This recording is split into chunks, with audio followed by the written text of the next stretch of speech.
Hello and welcome. As a response on my Astral Projection series that I published earlier on this channel, you can find the link in the description below.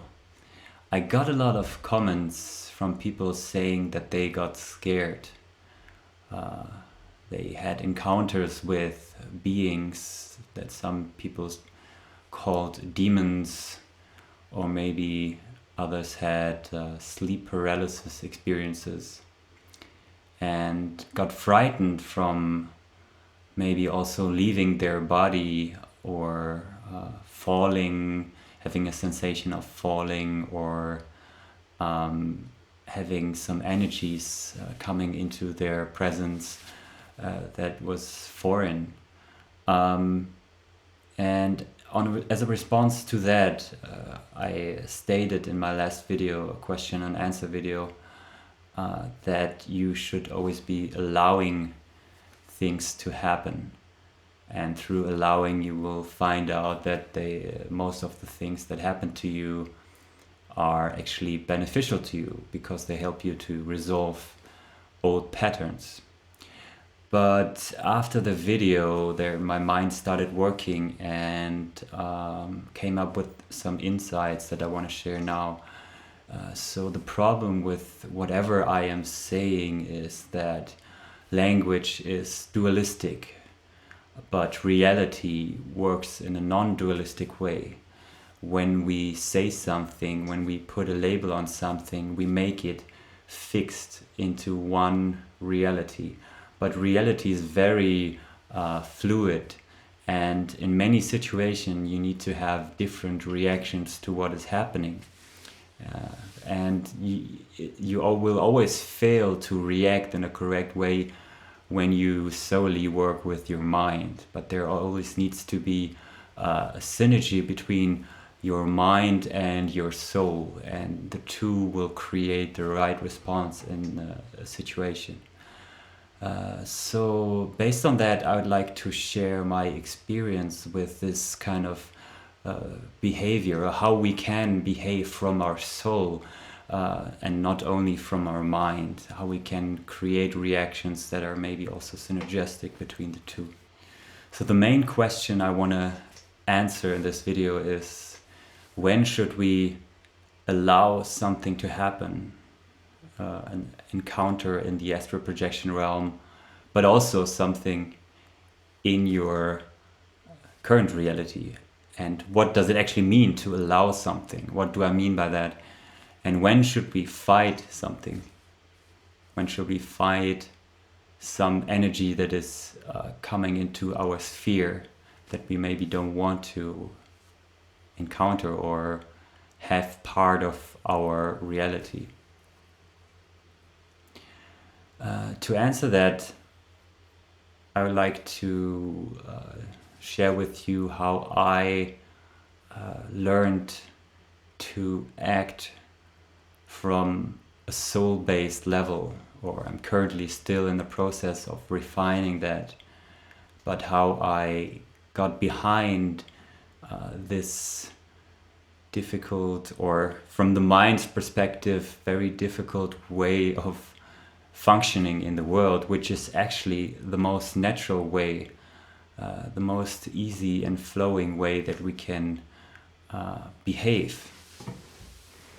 The first and key part that we need to have is very strong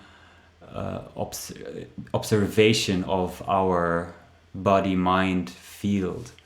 There needs to be a lot of consciousness in this area, in whatever is happening inside of you, because your body is always communicating with you at any given moment, and it's always giving you feedback. But if your awareness, if your consciousness is hung up on what your mind is saying, you won't have the necessary capacity to actually observe and learn from what your body and your soul is telling you. So for that, I always recommend to develop a spiritual or meditation practice to gain more consciousness inside of your body. At times of meditation, you sit down and you observe your body, and you will learn how it reacts and how your mind tries to snatch your attention away from things that are happening inside of your body. So in these encounters with beings, what I observed is that most of the time for me it was like that my soul, or let's say the space, or the deepest part of myself that I had touched before, was very calm and tranquil, while other parts of myself were reacting to what was happening. So something was triggering me in these experiences, and there was a reaction. There might be fear, there might be anger, there might be some other reaction, some other emotion, sadness. But this reaction was coming from a place which was more on a surface level compared to deeper parts of myself. There's a very deep part of you which is oftentimes very tranquil to what is happening. And there's a part of you which knows everything is fine, everything is okay. And the more you learn to listen to this part, the more your mind will calm down. So in these encounters, I was triggered on a surface level, and these emotions and these sensations would come up, rush through my body, and then evaporate, and would help me to get more in touch with the deeper levels of myself. So learn to observe, or try to learn to observe yourself and distinguish where the things are coming from that are happening inside of you. So as a base, I try to always allow everything to happen, but there might be situations where actually fighting is the right way to go. It's the right way to behave. There might be energies coming into your field that are not trying to help you expand, but that are trying to use you or use your triggers to gain energy. That is, of course, also true in this reality. Some people are energy vampires that come and try to steal your energy away. And even there, sometimes allowing this to happen and deleting the reactive patterns that you had before to these people will help you to solve the situation. Nonetheless, there might be a situation where on the surface or on your body level there is a fight happening, even though on a deeper level there might be still a very tranquil space. So for that, I would like to guide your attention to the fact that sometimes when you do something, you feel yourself expanding, and other times you feel yourself contracting. Naturally, we like things that feel expansive, and whenever you do something in your life that feels expansive, you enjoy it. There's enjoyment coming up. As a kid, we always naturally did what we felt was expansive, but we didn't have a conscious or a verbal way of describing what was going on. We just naturally felt what was feeling good, and then we would follow this direction. But in the world of grown-ups or of very rigid structures, we kind of lose touch with this natural way of ourselves to expand in certain situations. And we become very rigid, and we become trapped in our conditioned patterns, and we maybe start to feel depressed or very low emotions because our system cannot flush energies out, and they become very stagnant. So observe yourself on a daily basis and see what makes you feel expansive, and see how that feels like, and then observe yourself and see what makes you contract and how that feels like. And in certain situations there might be created a situation where you will want to fight someone, but it doesn't come from a place of contraction. So if, let's say, you feel fear and then you want to fight someone out of the fear and it might feel contractive, then that is a reactive pattern.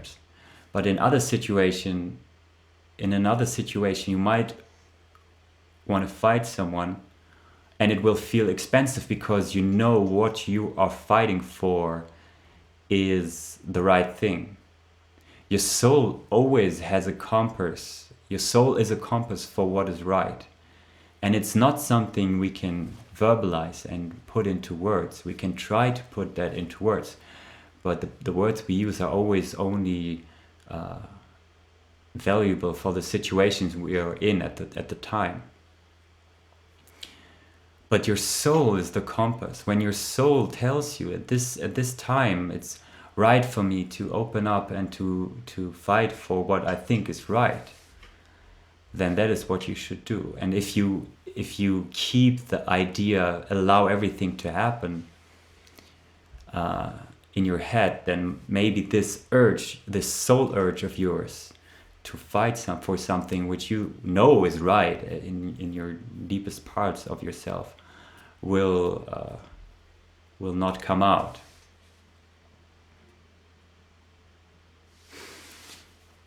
So learn to observe yourself and to find your soul compass, and by purifying your system more and more through meditation and through other practices, it will become easier for you to listen to your soul compass.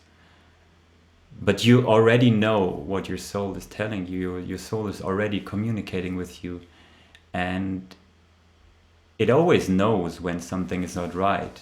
But there might be a fear triggered that keep you from stepping up to what is right, because it can be very scary to do the things that you know in your deepest part are the right things to do. You need to develop courage for that. You need to develop yourself in order to become capable of doing what is right, or to allow yourself to do it.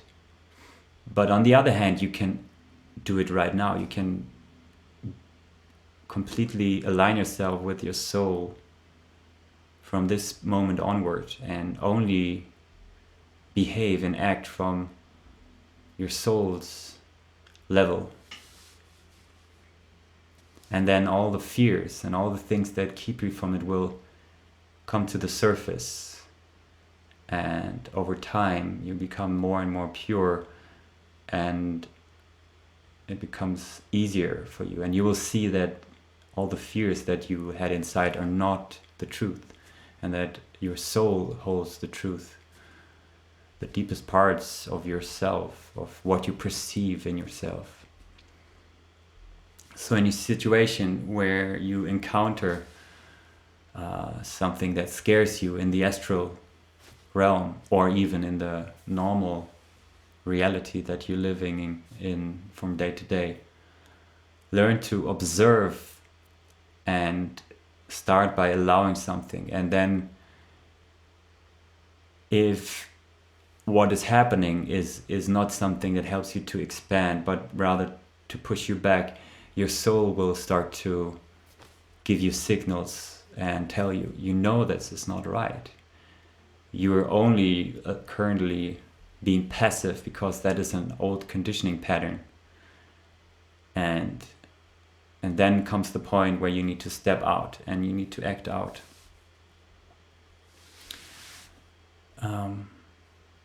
Yeah, that's what I wanted to say on this topic. So I could never give you a very clear direction. I can only point you into certain directions, and then you need to learn and integrate and purify yourself.